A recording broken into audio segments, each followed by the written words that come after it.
The following is a Hoop Ball presentation.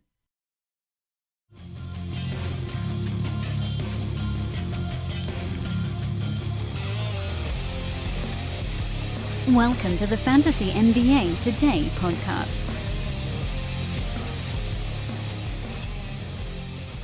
Well, good afternoon, good morning, and whatever time you're listening to it, what's going on? It's my very first time in the hosting chair.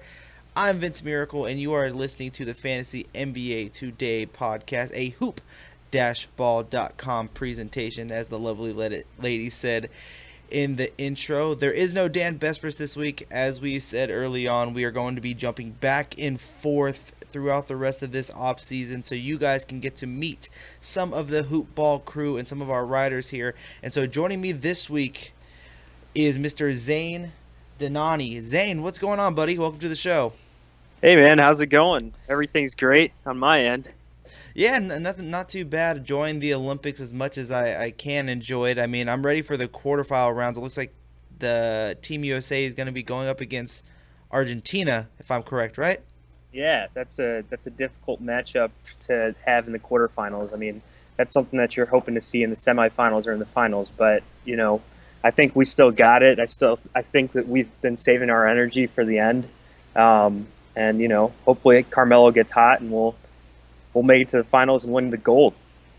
Well, I want to get to the point to where we start getting to know you a little bit. But since we are on the topic of the Olympics here, Zain, have you been kind of surprised of the struggles that we've been seeing from Team USA against Serbia and against Australia, and how they've kind of fallen to pieces a little bit in that fourth quarter, and the excuse that we keep hearing that's due to coaching and the fact that they haven't been, or not necessarily coaching, but the fact that they haven't been able to practice together? No, I'm not that surprised, honestly. I think our first couple of games we blew out our opponents. We took Venezuela. I think we took, I can't remember if the first game was China or Japan. It was one of those two. So honestly, I think it's a lack of focus, probably. We're in pool play. We knew we were going to make it. So yeah, some of the guys might be a little bit rusty. They don't have a good chemistry together built up yet. But honestly, I think that when the lights come on, when it's time to play, I think we're going to be out there, and I think we're going to be winning the gold medal. I think that we have yet to see the best out of Kevin Durant, and that's something that I'm looking forward to seeing in the quarterfinals, hopefully. Yeah, I definitely don't disagree with you. I still think that you have to look at Team USA as the front runners to win the gold.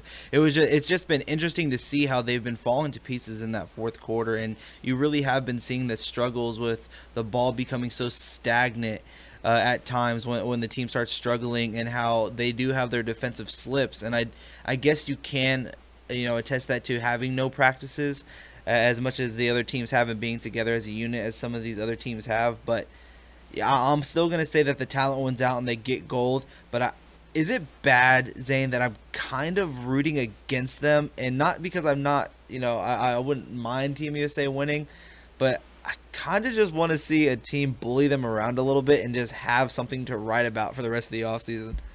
No, I definitely understand what you're talking about. It is interesting to see some of these teams with your Jonas Valanciunas out there, and see some of the other guys that are in the NBA go out there and compete against the USA team and actually do really well. I think that what is interesting is that this Team USA kind of has that feel of, they got three guys from the Warriors, and I think the Warriors have now become America's new biggest villain by acquiring Kevin Durant in the offseason. And it's just interesting to see how they're struggling with chemistry, and then thinking about how that might play into how they might struggle with chemistry in the NBA. And it's just been a pleasure to watch and try to see how they're gonna be able to change that whenever they get into the regular season. But for now, I think it's really on Kevin Durant to step up. I mean, he hasn't had a great game yet. We've seen something out of Melo. We've seen something out of Klay Thompson. Some of these guys have struggled in other games, but I know Kyrie had 12 assists the other day. It's really been Durant that I've seen just not being able to play with the rest of the guys, and it's just appalling to me. Yeah, it was one of those things where, and Zane, I don't know if you know this, but throughout this Team USA, doesn't it seem like Kevin Durant has eaten his favorite piece of candy before coming out to the floor? Do you know what piece of candy that is, right? What's that? Butterfingers, because he keeps losing that ball. He keeps Yeah. Joe Ingles was putting him into place. That guy Anderson on, I believe, Australia was giving him post work, and every time Durant had the ball, he was losing, and he just can't hold on to that basketball. And I do know that the FIBA ball is a little bit more slippery, but man, lay off those Butterfingers, KD. Try to put some sticky glue on them or something. Didn't he play flag football in the off season with LeBron a couple years ago? I figured he would have better hands than that. But Maybe he was quarterbacking. I don't know. He needs to put some sticky glue on his fingers or something like that. I don't. He keeps losing that basketball. yeah, he could definitely stand to get another get some gloves out there or something. Maybe he could shoot with gloves on. I don't know. We'll see.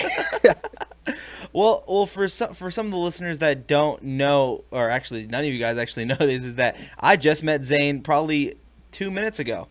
And just like you guys, I'm going to be getting to know him on this episode with everybody else. So, Zane, let me ask you this so people can kind of get to know you.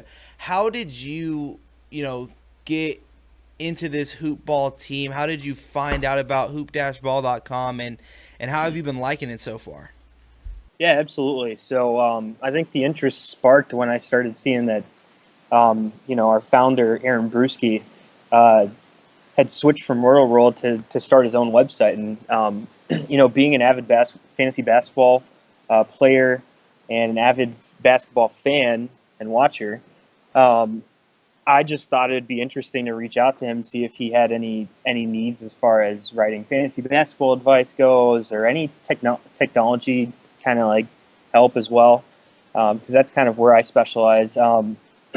So I guess the fantasy basketball aspect, and then plus my knowledge and what I do for a career, actually, just having that data analysis background and doing a lot of data analysis, it's always been interesting to me. And I think I wrote a couple of articles on the website. My Z report, it's kind of got that Zach Lowe type of feel, where you're writing about different topics every single week, talking about different teams and breaking down the film and everything. I think that this is definitely a good avenue for people that are looking to get into the industry. This website itself is going to grow a lot in the next couple years. So looking forward to being a part of it.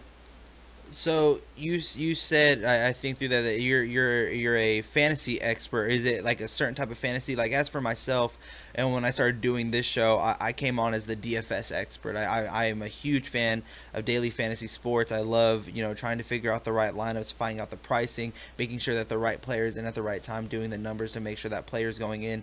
Is that the type of fantasy that you think you specialize in, or is it more of like an all-around fantasy type league, roto league? What is it that niche that when people go to read you, I mean, they should definitely go read hoop-ball.com and all of the content that we provide, but if you had to say a specialty in one certain section, what would that one be? Yeah, I definitely say that it's the 9-cat like head-to-head leagues. I'm really good in particular at planning for the playoffs and kind of like doing a schedule analysis around the playoffs and stuff.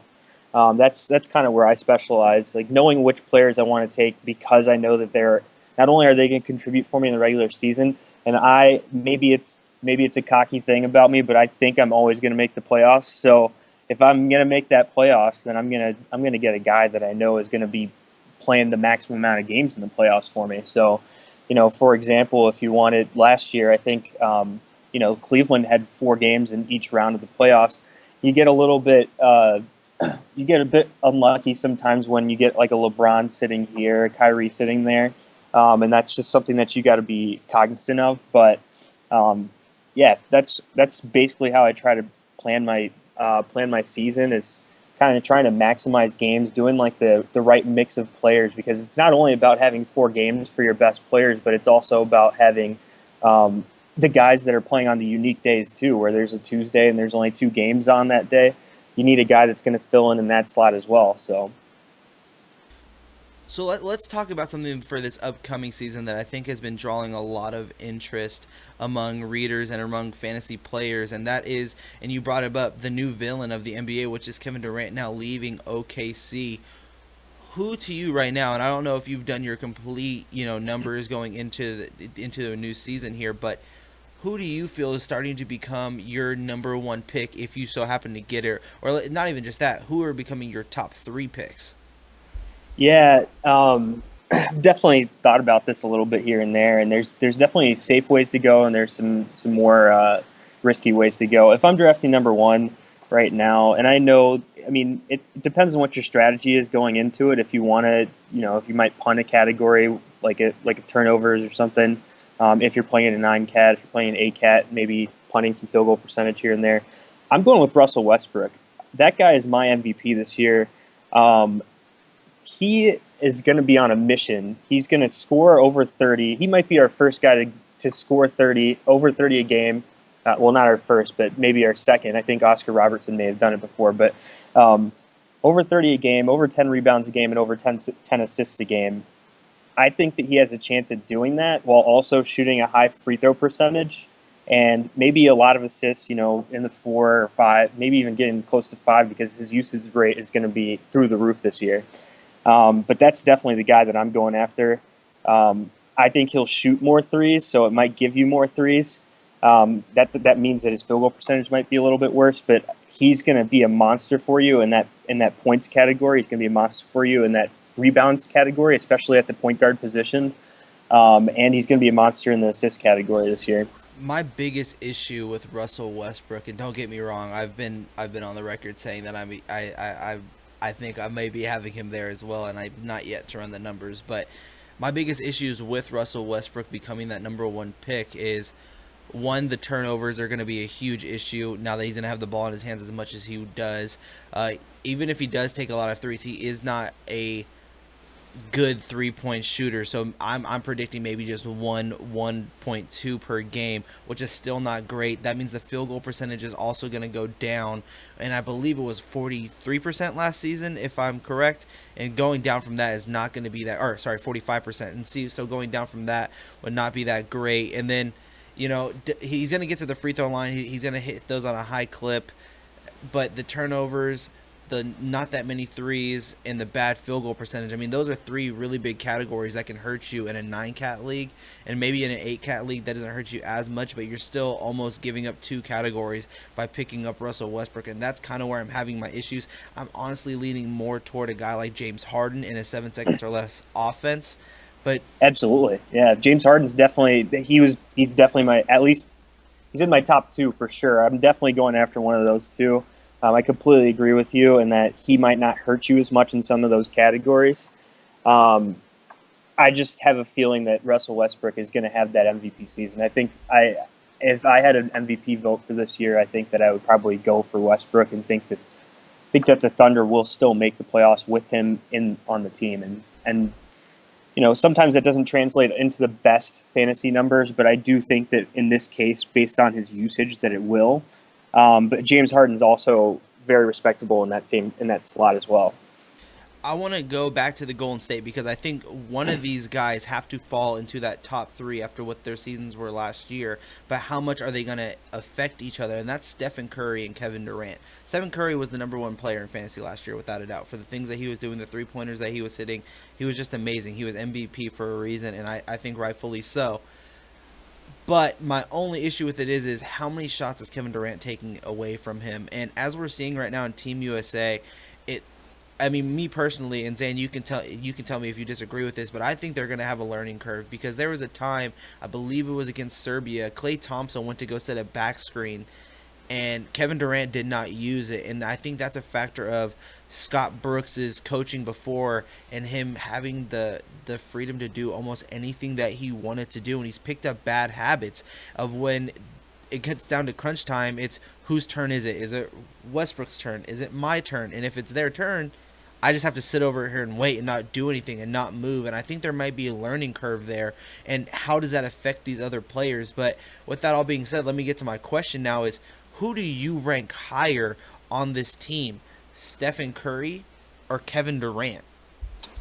Yeah, that's the $1 million question. I think for me, I'm gonna have to go with Steph Curry, and I completely agree with you as far as the chemistry and everything goes. There's going to be a learning curve for the team. Kevin Durant coming from an offense where he was pretty much able to run his one-on-one kind of isolation, go to the basket, maybe some pick and roll with Cantor every now and then, uh, and Adams. But coming into this offense, it's more of a flow offense. Shooters need to get in their rhythm. Shooters need to get the ball in the right spot in order to make their shots. Not Steph Curry, but some of the other guys on the team will definitely need to have the ball in the right spots, and it's going to take time for them to find that. It's going to take time for Kevin Durant to find the right spot to put the ball in place for Klay Thompson so that he can get a nice little open look for himself. I think that's going to translate. That's going to be a little bit tough for the Warriors going forward. But I think, especially for Steph Curry, I think it's going to be a big deal for him. But he's the point guard of the team. He's going to be dribbling up the ball, and as far as I could understand, he'd be dribbling up the ball. So he's the first one that has the decision to pass to who he wants to pass to or pull up for the three. I do think he's going to take less shots this year, but I do think that he will still continue to be one of the top fantasy players. I think he'll probably be in the top three above Kevin Durant because Durant's the odd man out and that he just came to the team. And yes, the team seems like it sounds like they're trying to turn the keys over to Kevin Durant. Like, hey, here comes the guy he's the new guy, like the MVP, the former MVP. I know that they still have the back-to-back MVP, Steph Curry, but he's going to be the odd guy out. He hasn't played in this offense before.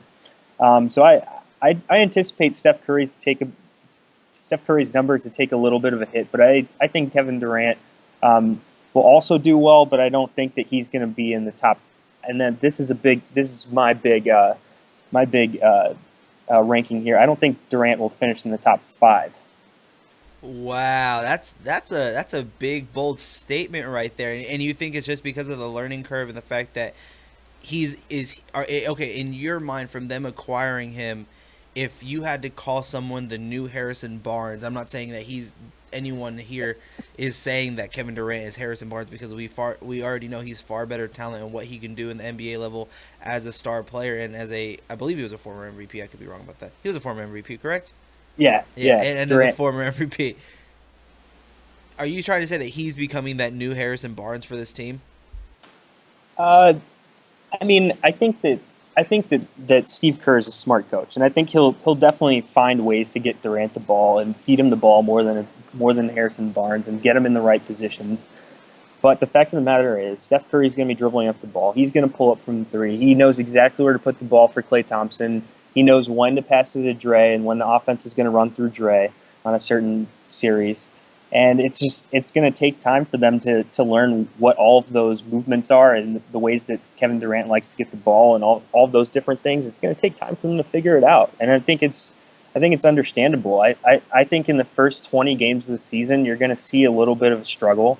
I think the Bovada odds actually came out today where I think they had the Warriors listed at 67.5 over under at 67.5 wins. And I'm taking the under on that. I'm taking the under on that as well. I'm 100% thinking that it's going to take time for this team to gel. You've seen it with every single superstar team. It's the beginning of the season. You don't see them just coming out dominating immediately. I could probably count 10 games off the top of my head where, the Warriors may have won by 1 or 2 points. I think they won by 1 to the 76ers actually last year. Harrison Barnes with the clutch 3. I was watching that game. I did the write-up on that game. Exactly, and those bounces aren't going to come for them as much this year. That's just what I think, and I think that changing up the team, losing Bogut is actually going to hurt a little bit defensively, and then having in Durant for Harrison Barnes is obviously a major upgrade, but there's a guy the guy they had in that system was willing to accept the role that he was in, and it just made the offense go. The way they played their offense, it went really well for the team, and throwing a new guy into that situation, it's going to take time to learn. I think we've harped on the Warriors enough, especially throughout this entire offseason, because it was the biggest news of the offseason, hearing that Kevin Durant was joining the team that he had a chance to beat 3 times in the Western Conference Finals. It still baffles me when you honestly think about how good this team can be. And I'll save my little preview for when we get to that point later on in the offseason, but I think we've harped on that enough. I think we should go head out east, because I want to get your thoughts on these two teams that have basically, changed up their entire team, in my opinion, and one in a good way and one in a questionable way. And let's start off with Boston acquiring Al Horford this offseason. Do you think that they have now moved up to another level where, they could have been already looked at as a threat, but now they have that center position? Or do you kind of still have them the exact same where, yeah, maybe they've gotten better, but they haven't surpassed any expectations, or they've not grown expectations in your mind of what they should be this upcoming season now that they have a center? Yeah, I think that they fall probably in that top 3 teams now in the East.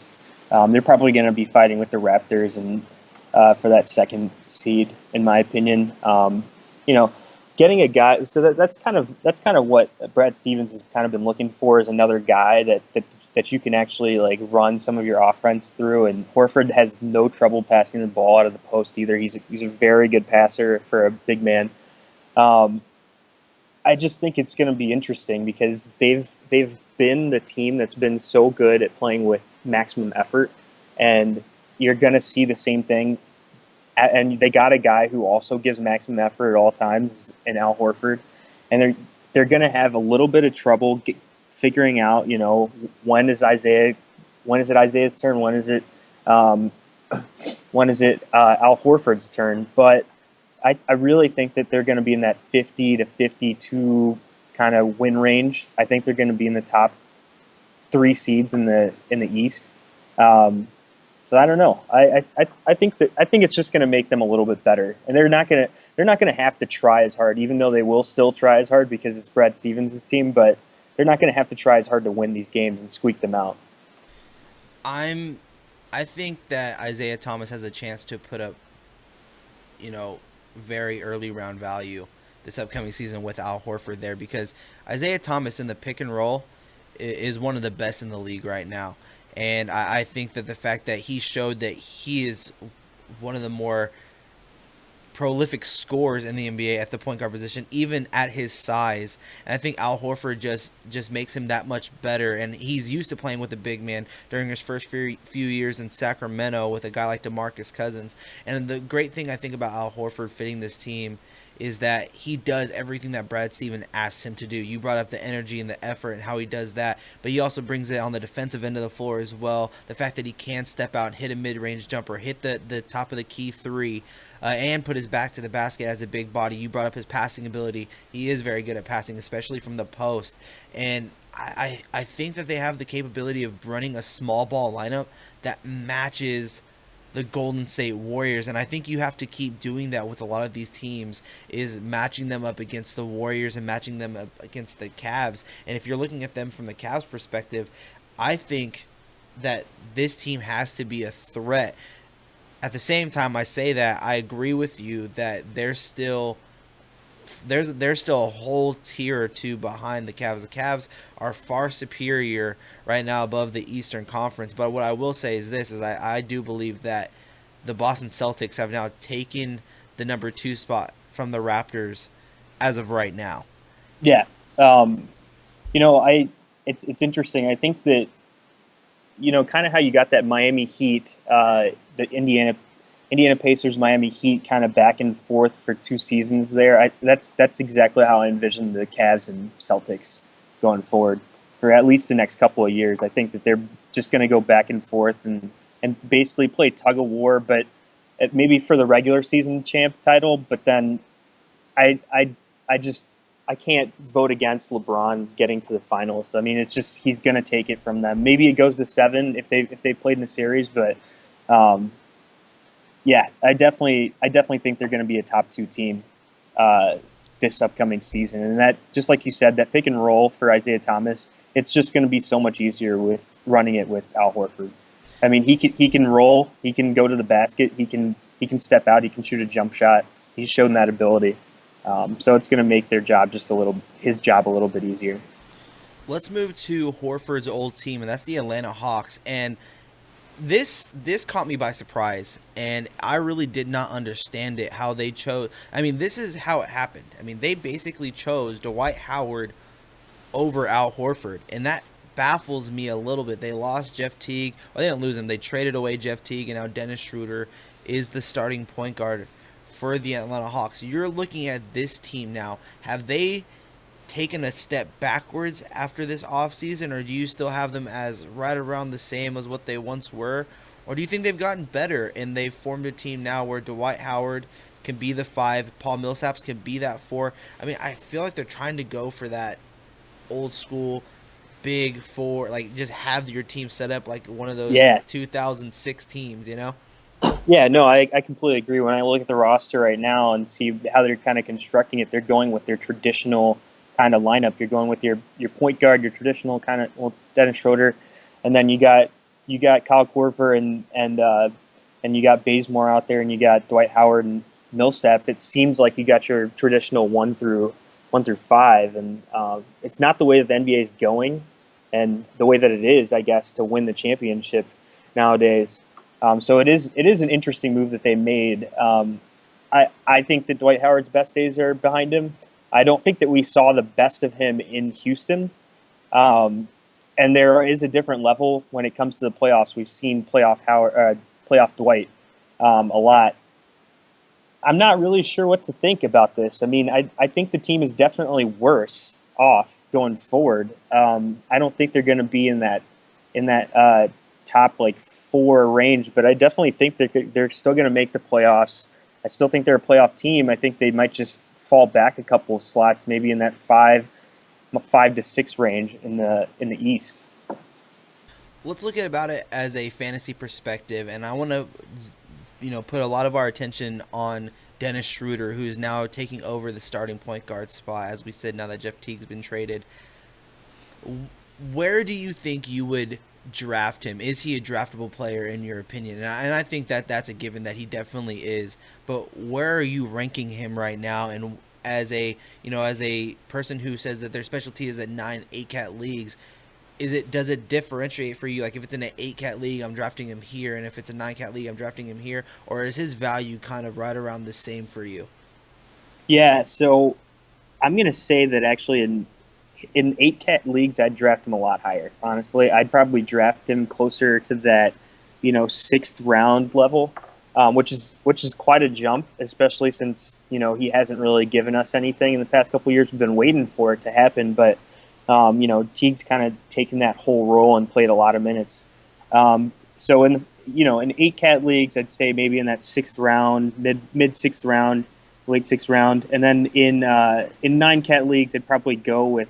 And this is a far drop, but I think I'm going somewhere along the 10th, 11th round, actually, in 9-cat leagues. I just think that the inexperience for him. I mean, he's been in the NBA for a couple of years, but I think the inexperience of being a starting point guard is definitely going to hurt a little bit. That entry pass into Dwight Howard in the post I just think he's going to have a lot of turnovers out there. He's not going to be uber efficient. But I just think that in 8-cat leagues, he's probably he's probably going to go exactly where you think he might go in 8-cat leagues, and then in 9-cat leagues, he might be overdrafted because some of the popcorn stats will look good. He'll get the points, he'll get some of those assists and steals and everything, but I think his efficiency will drop. He won't be as efficient shooting, and his turnovers will definitely rise a lot. Yeah, I think he's going to have a Reggie Jackson type year, and I'll continue saying that. And their games are a bit similar. I think you're going to see him get a few more steals. He loves playing the passing lanes. He's a chucker, so he's definitely going to shoot a lot. But what does worry me is, one, the turnovers, like you said. The other is the field goal percentage. And now that he's going to have basically the ball in his hands at all times and saying, hey, make a play, I'm worried that most of those plays are going to be him throwing the ball at the rim. And so we'll see how that goes moving forward. What about a guy like Paul Millsap, who normally falls within the first 3 rounds of every season when it's all said and done? Are you still thinking that his value kind of stays the same, or do you think he may have risen a little bit now that Al Horford's gone? Because I look at this team and I say the leader, the person that has the best chance of giving you the most fantasy points and the most fantasy relevancy on this team is Paul Millsap, and I'm honestly looking at him in round 3. Yeah, no, that's exactly where I have him as well. He's probably earlier on in round 3. That's probably where I'd take him. His game is really nice. Honestly, he's great at getting you the defensive stats. He can give you the assists as well, and maybe even and sometimes a couple of threes here and there. I think he has a really nice game. I think especially for his position flexibility, you get a guy that can get you a couple of assists and even steals, and some threes at the center position. He's usually center eligible as well. That's going to help a lot. So I think in that kind of end of second round, early third round, 22 to kind of like 28 range is where you're going to be looking at him. And I think that's a perfect slot for him. I think that he definitely has some potential to play outside of that, play a little bit higher up, maybe get into that late teen range. If you're going to take maybe like an earlier stab at him, but I think that getting him in that 22 to 28 range is probably good in both categories, in 9-cat and 8-cat. Yeah, he just does a little bit of everything. He does this. He gets a high amount of steals from the power forward spot. He hits 3-pointers. He gets rebounds. He gets the blocks. Doesn't get too many turnovers, and has nice field goal and free throw percentage. I mean, he's that all-around player. So, and the best part about him is that every year when it comes to draft day, yes, he gets drafted, late second, early third, but I still feel like, and maybe I'm in the minority of this feeling, but I still feel like he gets underestimated and he gets kind of overlooked at times when draft day comes. And if he by chance slides to that 23 to 30 area, which is very rare, but if he does, because of the names that are there, I think Dennis Schroeder is going to be a huge name that people are looking at. And with all these moves, I think the drafts this season are just going to be completely crazy. But if for some reason he slides, I mean, that's a steal of a pick. But I agree with you. I think he has the capability of putting up, potentially first-round value this year. Yeah, no, I definitely agree. I think that some people are going to be taking some of the bigger names out there. They'll be looking at the LaMarcus Aldridge, the Kyrie Irvings, and they might decide to take him over Paul Millsap, and I'd say that's probably a mistake. I think that Millsap will be the number one guy, and they're going to run their offense through him a little bit more. I think he might get a couple. Probably has room for a couple more assists and maybe even another 3 or half a 3 per game out of him this season, just because I think they're going to have to run more of their offense through him. All right, Zain, that is our show. I want to thank you for coming on, and we will be having you on Thursday. And for Thursday's show, you said it in the beginning of the show, because your background is data and processing the data and making sure you have all the right numbers and looking at a calendar and breaking down the best players to have due to their scheduling. We are actually going to go over the NBA schedule and some of the teams that have the best schedule for your playoffs, and maybe some players that you're going to want to target because of that.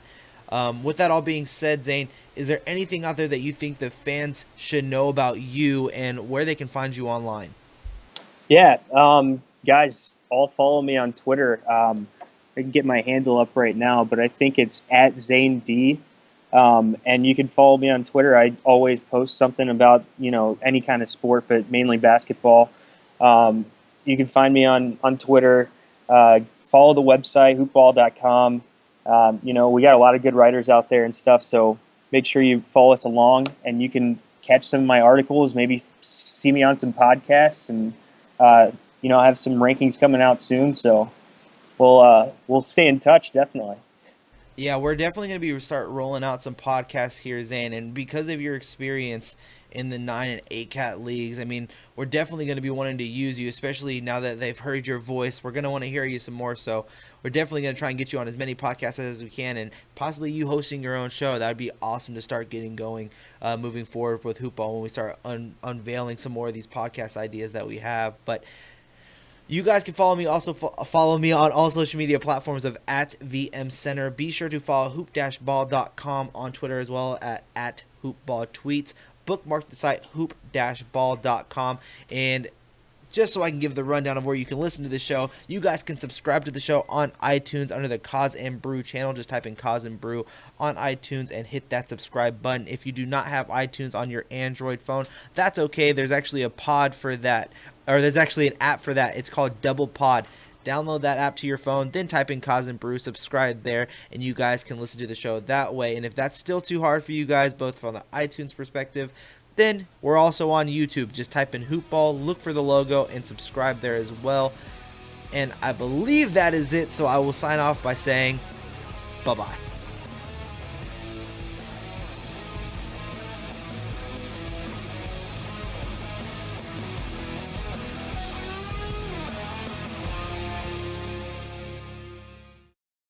This has been a Hoop Ball presentation.